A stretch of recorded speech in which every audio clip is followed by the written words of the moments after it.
तो दोस्तों आज हमारे टीजीवी हिंदी वर्चुअल स्टूडियो में मेरे साथ जुड़ी हुई है निखिल मोते जी। एंड आज का topic why learning is important for a leader, एक नेता के लिए सीखना क्यों महत्वपूर्ण है। इस टॉपिक के बारे में बात करने से पहले मेहमान निखिल जी के दिमाग में करेंगे। निखिल जी, मैं कुछ यादृच्छिक शब्दों का उल्लेख करूंगा और आपके दिमाग में जो आता है उसे साझा करना चाहिए। आप ज्यादा मत सोचना। अगर आप तैयार है तो हम शुरू करेंगे। चलो। ठीक है, पहला शब्द फ्यूचर, भविष्य। भविष्य मैं सपना, ड्रीम। सपना एक लैम्बोर्गिनी गाड़ी। आविष्कार, इन्वेंशन। इन्वेंशन आविष्कार एक एआई रोबोट जो मेरी सारी चीजें समझ सके। क्यूरियासिटी, जिज्ञासा। फ्यूचर जो अनप्रेडिक्टेबल है, जो किसी को भी नहीं पता। लीडरशिप, नेतृत्व। Leadership mister Narendra Modi. जिंदगी। जिंदगी लिव योर लाइफ, आज के लिए जियो, कल का विचार मत करो। Movie, cinema. रहने दे तेरे दिल में, जो मूवी मैंने 28 बार थिएटर में देखी है। 28 बार, ओ माय गॉड। Yeah. और दूसरा शब्द करियर। करियर जो मोस्ट इम्पोर्टेंट है, career aspiration I can say. Okay. और आखिरी शब्द सक्सेस। सक्सेस जिसके पास पैसा है वो सक्सेसफुल है, पर मेरे लिए जिसके पास बहुत अच्छे रिलेशंस है वो सक्सेसफुल अच्छा लगा आपका रिस्पॉन्सेस पूरा। और पहले रैपिड फायर राउंड में पार्टिसिपेट करने के लिए धन्यवाद। और दूसरा रैपिड फायर राउंड के लिए वेट कीजिए। और मैं आपको वेलकम है। करने से डेफिनेटली। पहले ऑडियंस को वेलकम करना चाहता हूं। तो दोस्तों, टीजीवी हिंदी में आपका स्वागत है। टीजीवी हिंदी आपके बेहतर भविष्य के लिए। मैं हूं नवीन समला। द गाइडिंग वॉइस हिंदी के माध्यम से भी हम इस दुनिया को कुछ बेहतर बनाना चाहते हैं, और हम इस पॉडकास्ट में महत्वपूर्ण बातें करते हैं जिससे कि आपके जीवन और करियर को कुछ बेहतर बना सके। और टीजीवी और 3 भाषाओं में भी उपलब्ध है, इंग्लिश, कन्नड़ा और तेलुगु में। अगर आपको वो 3 लैंग्वेजेस पता है तो द गाइडिंग वॉइस बोल के इंग्लिश के बारे में इंग्लिश पॉडकास्ट आप ढूंढ सकते हो, और TGV Telugu for Telugu podcast, और TGV Kannada for Kannada podcast. And I am sure you are going to check them out. और हम आप एपिसोड शुरू करने से पहले अपना मेहमान को वेलकम करेंगे। और Nikhil, hearty welcome to TGV Hindi. कैसे हो आप? और हमारे इस सफर में जुड़ने के लिए बहुत बहुत धन्यवाद। थैंक यू सो मच नवीन। मैं तहे दिल से आपका शुक्रिया अदा करता हूँ कि आपने मुझे इस एपिसोड में आमंत्रित किया, उसके लिए बहुत बहुत धन्यवाद। All right, pleasure is mine. और हम शुरू करते हैं निखिल।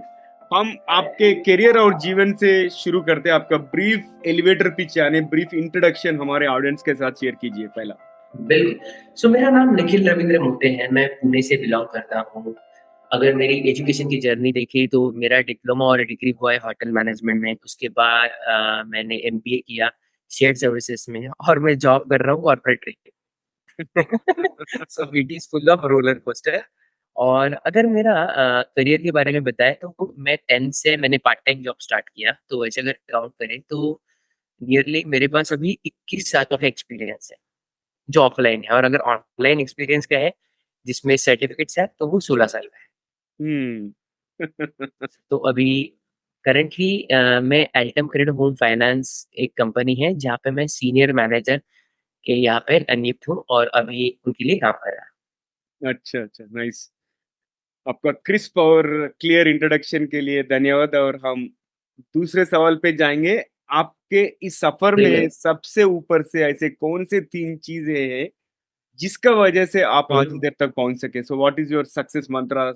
डेफिनेटली। तो मैं स्टार्ट करता हूँ नवीन। पहले तो मैं बताता हूँ कि मैं मराठी मीडियम से हूँ, और आपको भी बताया कि अभी अगर कॉर्पोरेट इंडस्ट्री में आपको सर्वाइव करना है तो फर्स्ट आपका कम्युनिकेशन बहुत अच्छा चाहिए, जो मेरा बिल्कुल नहीं था क्योंकि मैं बिलोंग करता हूँ मराठी मीडियम से।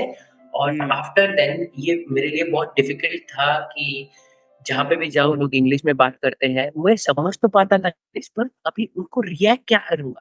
हम्म। तो एज अ मराठी या अगर आप एज अ तमिल तेलुगु सोचते हैं तो आप ये सोचते हैं कि आप इंग्लिश में नहीं सोच पाते, आप अपनी लैंग्वेज में सोचते हो और फिर उसको ट्रांसलेट करते हो। तो ये मेरे लिए बहुत डिफिकल्ट था जिस पे मैंने बहुत अच्छे से काम किया, and now I can speak in front of 5,000 people age. दूसरी चीज है अबाउट माय कॉन्फिडेंस। ये कॉन्फिडेंस जो था, तो बचपन में ये कॉन्फिडेंस नहीं था बिल्कुल भी। अगर मतलब एक एग्ज़ाम्पल मैं देना चाहूँगा, मैं 7th स्टैंडर्ड में था और मुझे डांस करना था हम्म। और टीचर ने मुझे वो डांस प्रोग्राम में नहीं ले जाया। तो मुझे उनको ये बोलना था कि अरे मुझे भी डांस करना है, बट मेरे पास वो कॉन्फिडेंस नहीं था कि मैं जाके बात कर सकूँ उनसे। तो ये भी कॉन्फिडेंस पे मैंने काम किया है और अभी ये कॉन्फिडेंस बहुत अच्छी तरह से है। और थर्ड और सबसे इम्पोर्टेंट मेरे लिए है वो है self belief. Nice. Communication, confidence और सेल्फ बिलीफ। सो ये अगर सेल्फ बिलीफ में आप देखें या सो इन सेल्फ बिलीफ में भी अगर आप मेरी जर्नी देखें तो अगर आप मेरे लिंक्डइन पे जाओगे तो वहाँ पे देखेंगे एग्जैक्टली लास्ट ईयर मेरा वेट था 96 kgs and now if you see me my weight is 66 kgs. वाह। सो ये सेल्फ बिलीव ही है जिसके यहाँ से मैं अभी हेल्दी हूँ और ये बहुत इंपॉर्टेंट है मेरे लिए। Super transformation. आप तो ट्रांसफॉर्मेशन का एक बढ़िया यस। एग्जाम्पल हो। और निखिल, आपके इस सफर में और आपके जिंदगी में सबसे मुश्किल सी कौन सी सीखी मिली है? बिल्कुल, मैं बताना चाहूँगा कि आप जब सक्सेसफुल होते हैं नवीन, तो लोग आपके यहाँ पे पागल जैसे आपके आजू-बाजू इर्द-गिर्द रहते हैं। पर जब आप सक्सेसफुल नहीं रहते हैं, तो लोग आपको देखते भी नहीं है। मुझे बहुत सारे एग्ज़ाम्पल देने हैं, तो मैं ये एपिसोड में बहुत सारे एग्ज़ाम्पल्स देता हूँ। पहला एग्ज़ाम्पल था, जब मैं 10th में फेल हो गया था अच्छा। और मैं मैथ्स में I got 3 out of 150 in board exams, can you imagine? Hmm. और अब तभी मैंने देखे कि जो लोग मेरे से बात करते थे, जब उनको ये स्कोर पता चला कि अरे ये तो फेल हो गया, तो उन्होंने मेरे से बात करना बंद कर दिया। और उसके बाद in the month of October मेरे को 150 आउट ऑफ 150 मार्क्स मिले और वापस से वही लोग मेरे से बात करने लगे।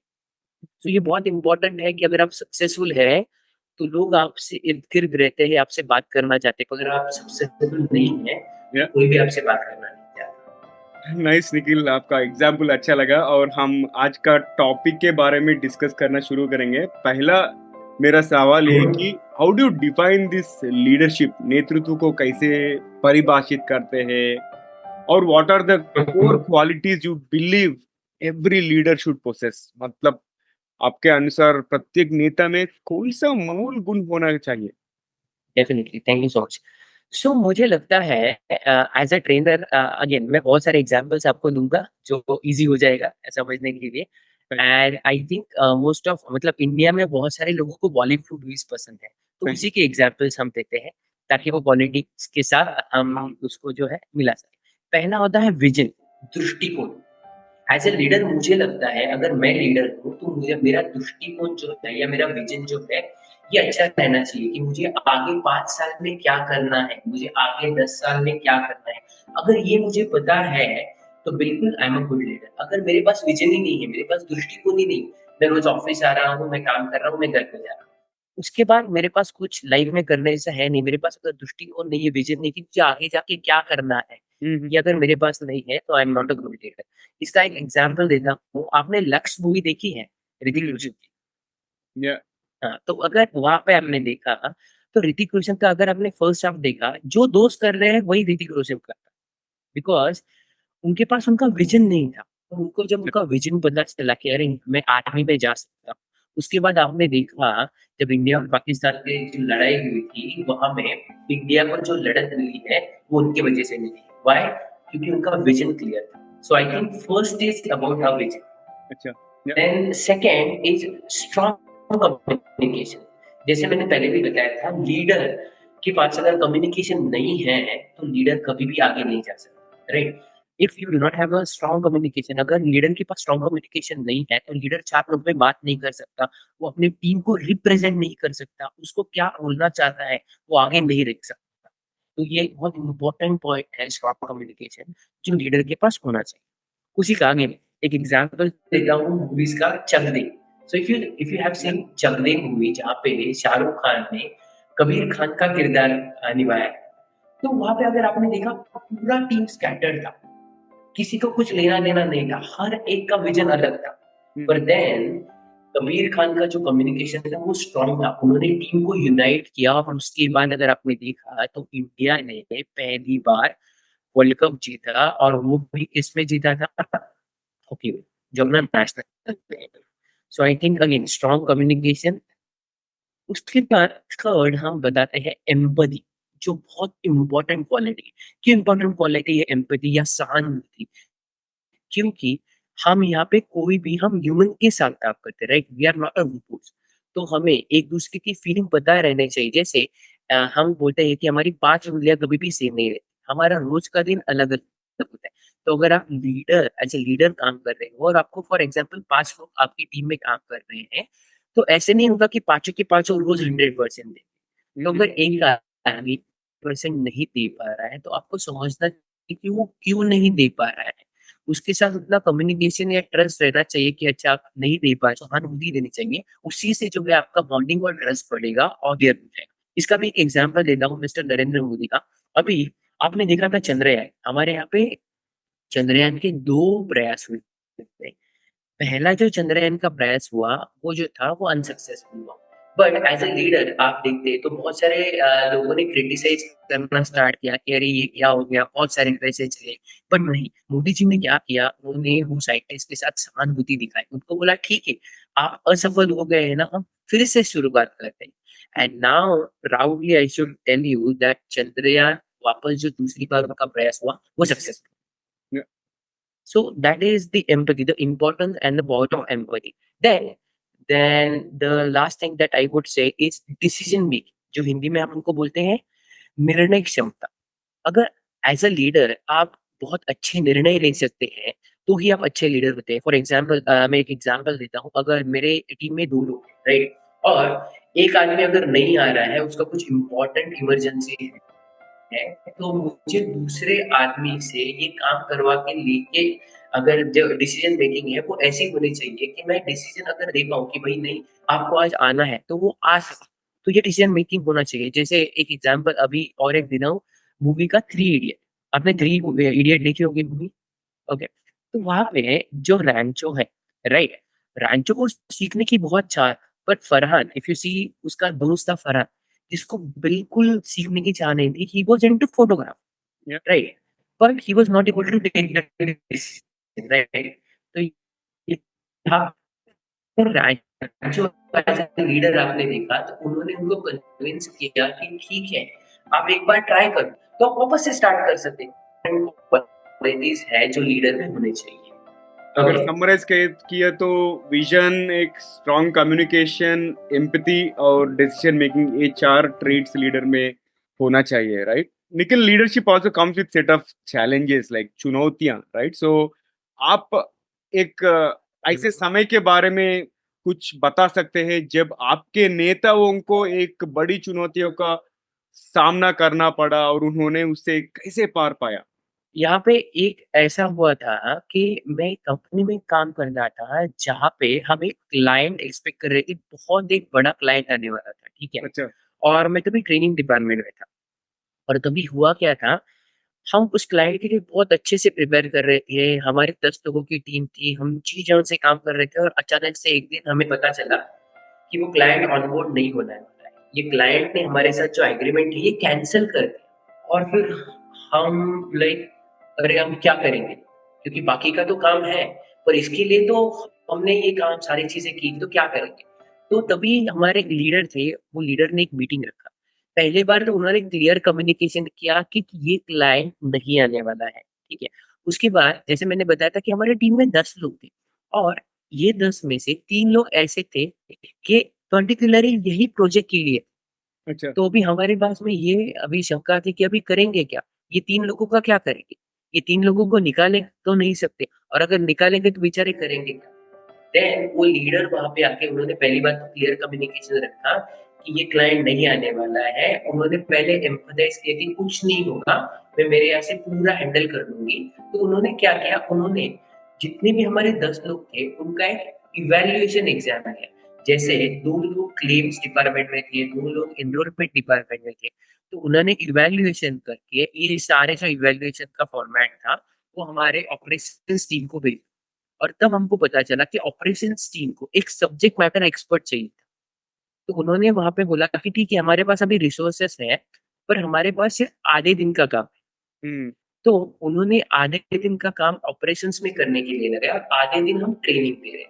तो ऐसे जो 3-4 महीने थे जब तक नया क्लाइंट नहीं आता, तब तक उन्होंने ये यूटिलाइज किया ताकि कोई लोग जा भी ना सके, सभी का जॉब भी सिक्योर रहे और सभी सेटिस्फाइड रहे। वाह। So it was one of the great example that I can hmm. Tell.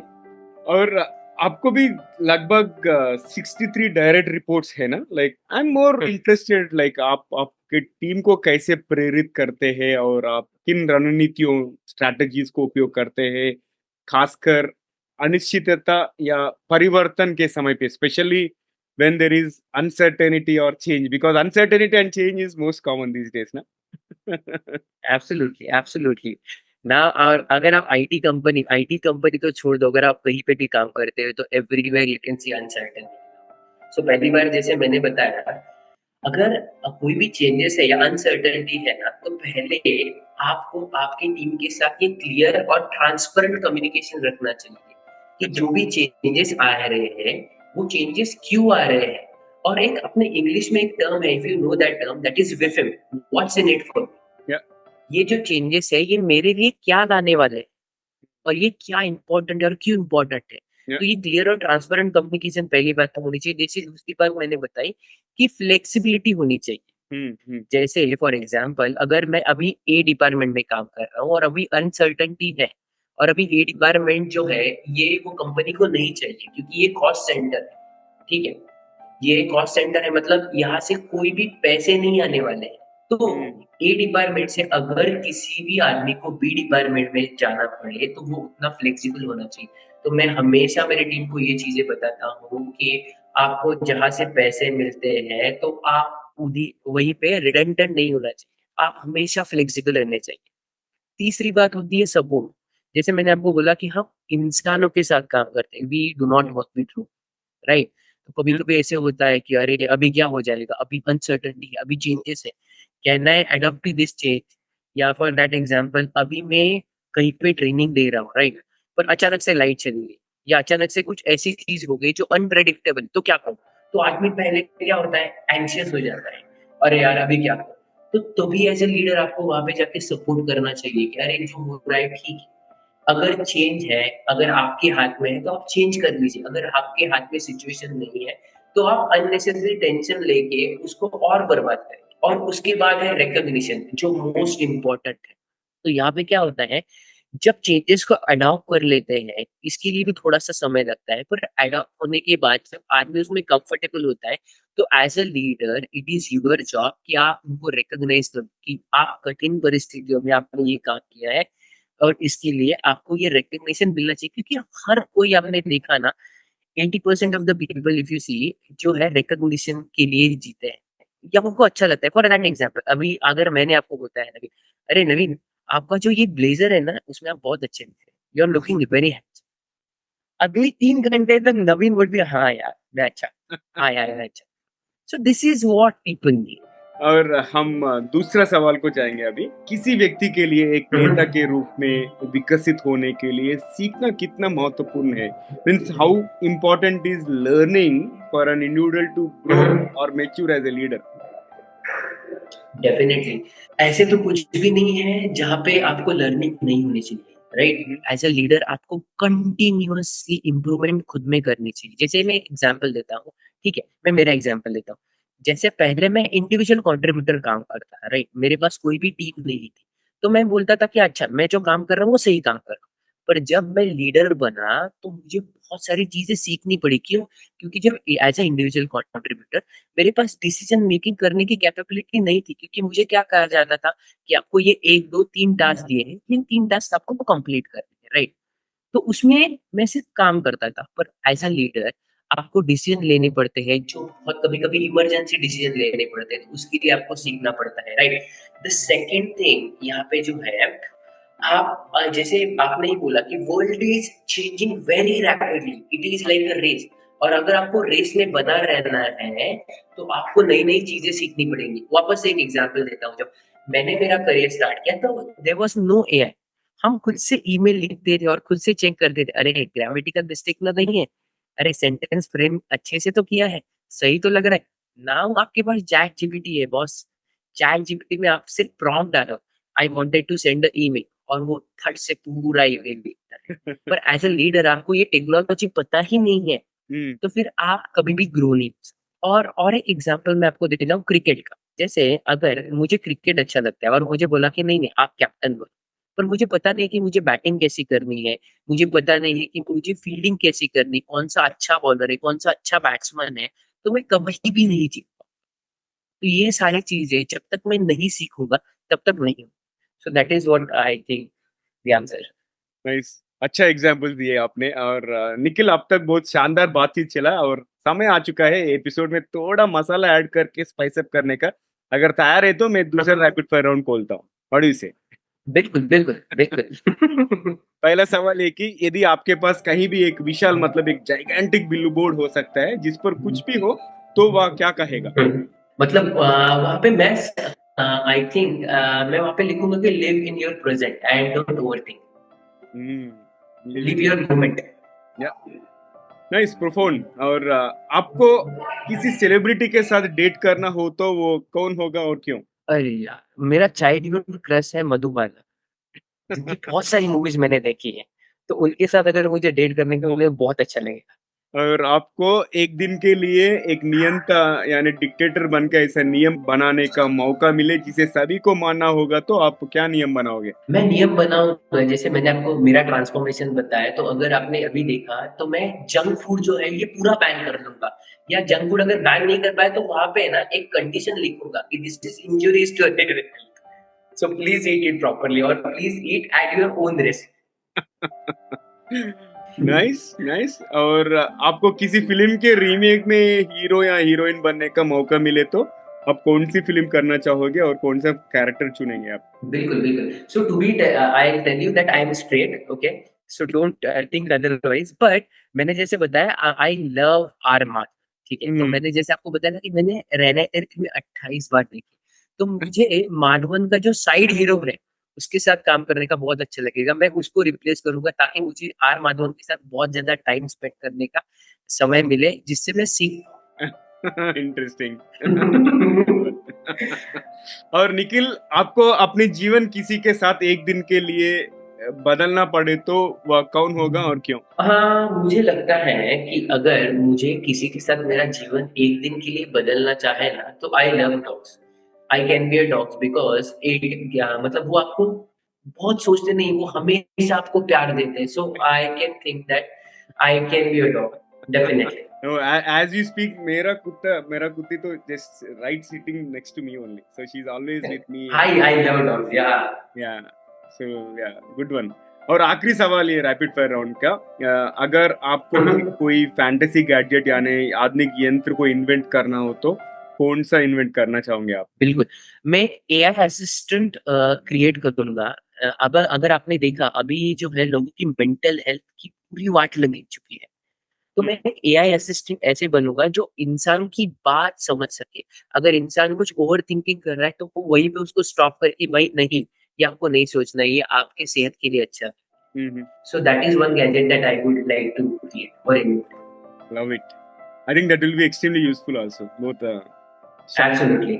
I love it. I wish somebody could invent that. और निखिल, आखिरी एक राइट, सवाल है राइट। आज के लिए। हुँ, हुँ। अगर हुँ, आखिरी हुँ। एक सवाल है, जो अभी उभरते हुए युवा है उनको आप ऐसा क्या सलाह देना चाहेंगे? बिल्कुल, मैं उनको ये सलाह देना चाहूँगा कि आपकी जितनी भी बुरी एडिक्शंस है, बुरी चीज़ें हैं, वो छोड़ दो। ये बिल्कुल अच्छा नहीं है। जैसे स्मोकिंग हो गया, ड्रिंकिंग हो गया, जो इल्लीगल ड्रग्स करते हैं, ये छोड़ दो। आप आपकी हेल्थ के ऊपर बहुत ध्यान दो क्योंकि आप क्यों कमाते हो? तो आपके घर वाले अच्छे से खा सकें। पर अगर आप अच्छे से कमा रहे हो और अगर आपकी हेल्थ की वाट लगा रहे हो, तो आई थिंक आप आपके घर वालों के साथ उतना टाइम स्पेंड नहीं कर पाओगे। क्यों? क्योंकि because of bad addictions definitely you will have lifestyle disease, which is very bad. So right. stay healthy, eat good food. Hmm. Super. अच्छी प्रोफाउंड एडवाइस दी आपने। और निखिल, मुझे तो बहुत अच्छा लगा आपसे बात करके। आपको कैसे लगा टीजीवी हिंदी में इंटरव्यू एक्सपीरियंस? मुझे बिल्कुल अच्छा लगा। Let me tell you one thing Naveen, मैं 16 साल से ट्रेनिंग इंडस्ट्री में हूँ। मैं कभी भी इतना नर्वस नहीं हुआ जब जितना आज नर्वस हुआ था पहले तुम पे। But now I think this is a good good platform और बहुत सारे लोगों को ये सुनना चाहिए क्योंकि यहाँ पे होता क्या है, बहुत सारे आप लोगों से बात करते हो, उनके विचार आपको पता चलते हो और as a new people everyone should understand क्योंकि इफेक्टिव लिसनिंग जो है ये बहुत इम्पोर्टेंट है आज के वर्ल्ड में। So you are doing very good job Naveen. Thank you so much. Thank you so much and thank you for the kind words. और मैं अभी फिर से आपको हमारे प्लेटफॉर्म पे बुलाएंगे फॉर श्योर, हिंदी इंग्लिश बहुत सारे एपिसोड्स करेंगे। And thank you once again Nikhil, I really definitely. For taking time. या तो दोस्तों, ये था आज का हमारा एपिसोड निखिल मोटे जी के साथ। और आखिरी के भाग से पहले आपसे एक विनती है, अगर आपने अब तक टीजीवी चैनल को सब्सक्राइब नहीं किए तो अभी कर लीजिए। अगर आप ये एपिसोड यूट्यूब में वॉच कर रहे हैं तो वहां पे सब्सक्राइब करके आप बेल आइकॉन प्रेस कर सकते हो। और आप ये एपिसोड अगर एप्पल या स्पॉटिफाई पॉडकास्ट में सुन रहे हैं तो वहां पे भी आप फॉलो बटन प्रेस करो। और if possible leave A rating and review, because rating and review हमारा रीच को बढ़ाते हैं, राइट। और दोस्तों, ये एपिसोड अगर आपको पसंद आए तो अपने 3 करीब के लोगों से भी शेयर कीजिए, शायद उन्हें भी इससे कोई फायदा हो या कोई टिप्पणी उन्हें भी पसंद आए और आपके दोस्तों को कुछ नए सीखने को मिलेंगे और हमें नए सब्सक्राइबर्स मिलेंगे। तो धन्यवाद। चलिए अब सुनते हैं आज का सामान्य ज्ञान। आज अच्छी तरह से कॉन्वर्सेशन हुआ निखिल मोटे जी के साथ लीडरशिप के बारे में and why learning is important for leaders, right. So मैंने सोचा कि एक कॉर्पोरेट वर्ल्ड में टॉप मोस्ट लीडर्स के बारे में बताऊं, और उसमें लिस्ट में पहला लीडर है Steve Jobs. I think everybody must be knowing Steve Jobs. In case if you don't know Steve Jobs, it will be a wonder for sure. और स्टीव जॉब्स एप्पल के सह संस्थापक, means is the co founder और he was the former CEO. And उन्होंने iPhone, iPad और MacBook जैसे नवीन उत्पादों के साथ प्रौद्योगिकी उद्योग में क्रांति ला दी। So he brought some innovation bye inventing this kind of products and bringing them to life. और पूर्णता की निरंतर खोज और डिजाइन तथा उपयोगकर्ता अनुभव पर जोर देने के लिए जाना जाता है, which means he has always focused on the innovation. That's why Apple products are so lovely. And Apple को दुनिया की सबसे मूल्यवान और प्रभावशाली कंपनियों में से एक एक में बदल दिया।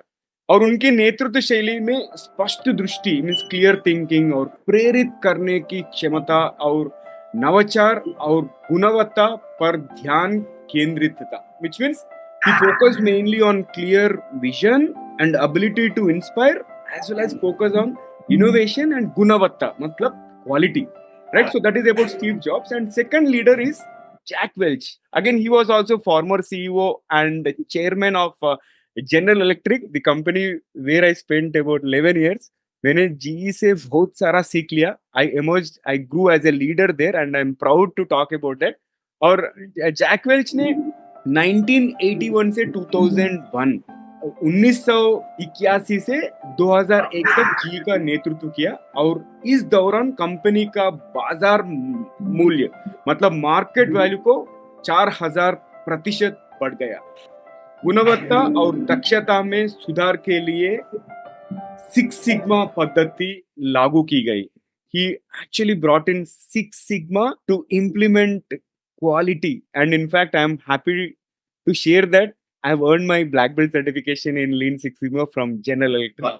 और अपनी स्पष्ट प्रबंधन शैली, कठोर प्रदर्शन, मूल्यांकन और कंपनी के भीतर प्रतिभा को पोषित करने की प्रतिबद्धता के लिए जाने जाता है। Which means he is known for candid management style। उन brutally honest था और उनका परफॉर्मेंस इवैल्यूएशन भी बहुत रिगरस था। And most importantly he has nurtured the talented people within the company। और जैक वेल जी ने नेतृत्व और प्रबंधन पर कई किताबें लिखी जिन्होंने दुनिया भर के अनिगत व्यापारिक नेताओं को प्रभावित किया। और थर्ड लीडर के बारे में मैं जो बात करने वाला है, any guesses? It is about Indira Nooyi. And again she is also a former chairman and CEO of PepsiCo. और उन्होंने एक बहुत पावरफुल नेता थी और 2006 से 2018 तक पेप्सिको के सीईओ के रूप में कार्य किया। और इस दौरान कंपनी का राजस्व 80% बढ़ गया और दीर्घकालिक सामाजिक रुझानों के साथ व्यापार रणनीति को संरेखित करते हुए स्वस्थ उत्पाद लाइनों और टिकाऊ प्रथाओं पर ध्यान केंद्रित किया गया। और अपने रणनीतिक कौशल, मजबूत नैतिक रुख और कंपनी का पोर्टफोलियो में विविधता लाने के प्रयासों के लिए पहचानी जाती है। और कॉर्पोरेट जगत में महिलाओं और अल्पसंख्यकों के लिए बढ़े हुए प्रतिनिधित्व और अवसरों की वकालत की। इन नेताओं को उनकी कंपनी और उद्योगों पर उनके परिवर्तनकारी प्रभाव और व्यावसायिक चुनौतियों के प्रति अनेक नवीन दृष्टिकोण और कॉर्पोरेट जगत में उनकी स्थायी विरासत के लिए मनाया जाता है। So these are the three leaders whom I wanted to talk about. Indra Nooyi, Jack Welch, and do you remember who was the first leader I mentioned? It was Steve Jobs. So likewise, if you know any other leader whom you admire for their qualities, उसके बारे में मुझे, और आप एक leader हो तो आप आपका लर्निंग जर्नी कैसे कंटिन्यू करें और आपका लर्निंग जर्नी के लिए आपको कैसे ग्रोथ मिला उसके बारे में भी आप बता सकते हैं। अगर ये एपिसोड आप यूट्यूब में देख रहे हैं तो वहाँ पे कमेंट कर सकते हैं, नहीं तो आपको कहीं सोशल मीडिया पे मिले तो वहाँ पे भी कमेंट कर सकते हैं। तो दोस्तों, आज के लिए यहीं पर समाप्त करते हैं और thank you so much for tuning in. बहुत बहुत धन्यवाद टीजीवी हिंदी में ट्यून करने के लिए। और दोस्तों, आपको अगर कोई प्रतिक्रिया यानी सजेशंस है, या अगर आप किसी को हमारे मेहमान करके बुलाना चाहे तो हमें जरूर ईमेल करें। हमारा ईमेल एड्रेस tgvhindi@gmail.com। मैं रिपीट करता हूँ, tgvhindi@gmail.com। और मैं हूं नवीन सामला, आपकी हमसफर, और यही उम्मीद है कि हमारी ये कोशिश कई लोगों के जिंदगी में कुछ अमूल्य बातें पहुंचाए। तो अगले बार तक एक लिए नमस्ते और धन्यवाद दोस्तों। सुनते रहिए, देखते रहिए टीजीवी हिंदी। टीजीवी हिंदी आपके बेहतर भविष्य के लिए। फिर से नेक्स्ट एपिसोड में दूसरे मेहमान के साथ मिलेंगे। जब तक take care, love you all.